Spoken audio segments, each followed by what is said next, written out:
Dans cette vidéo, nous allons voir comment répondre à l'indicateur 21 du référentiel national de qualité pour obtenir la certification Calliope. Attention, reste bien jusqu'à la fin parce qu'à la fin de cette vidéo, je te présenterai l'un des documents types que tu peux réaliser pour répondre à cet indicateur. Mais avant de commencer, si tu ne me connais pas encore, moi c'est Patricia et j'accompagne les formateurs indépendants à passer la certification Calliope et ou à créer et vendre leur formation. Pour l'indicateur 21, qu'est-ce qu'il est dit? Il est dit que le prestataire détermine, mobilise et évalue les compétences des différents intervenants internes et ou externes adaptés aux prestations.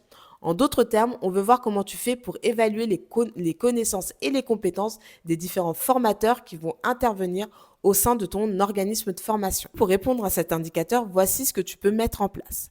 Tu peux mettre en place un livret de sous-traitance, un livret que tu vas remettre à tes formateurs pour leur expliquer comment est organisé ton organisme de formation, comment ça se passe et quels sont les différents process qui sont mis en place et qu'il doit respecter. Tu peux également mettre en place un processus de recrutement, je te le recommande très fortement. Processus d'onboarding, donc un processus d'onboarding, c'est comment tu fais pour accueillir tes nouveaux formateurs. Comment tu fais pour accueillir tes nouveaux formateurs, tes nouveaux collaborateurs. Donc, à chaque fois qu'un collaborateur, un formateur arrive dans ton organisme de formation, par exemple, tu vas lui faire signer un contrat de sous-traitance, tu vas lui présenter ton organisme de formation, tu vas lui présenter les différents process, tu vas lui donner accès aux différents questionnaires de satisfaction que lui devra remettre à la fin de sa formation aux apprenants qu'il a suivis durant la formation, et ainsi de suite. C'est toutes ces modalités-là que tu vas devoir lui expliquer dans ton process d'onboarding. Tu vas également mettre en place une trame d'entretien de recrutement et tu vas également mettre en place un process d'évaluation des besoins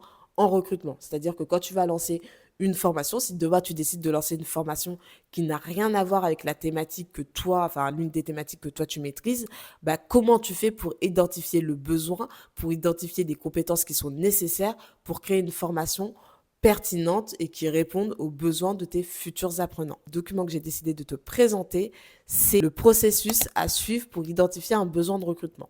Donc là, en fait, on explique tout simplement que dans le cadre d'une création d'une nouvelle formation qui nécessite une expertise que tu n'as pas au sein de ton organisme de formation, tu vas analyser le besoin et valider un cahier des charges, donc par rapport au contenu, au futur contenu de ta formation.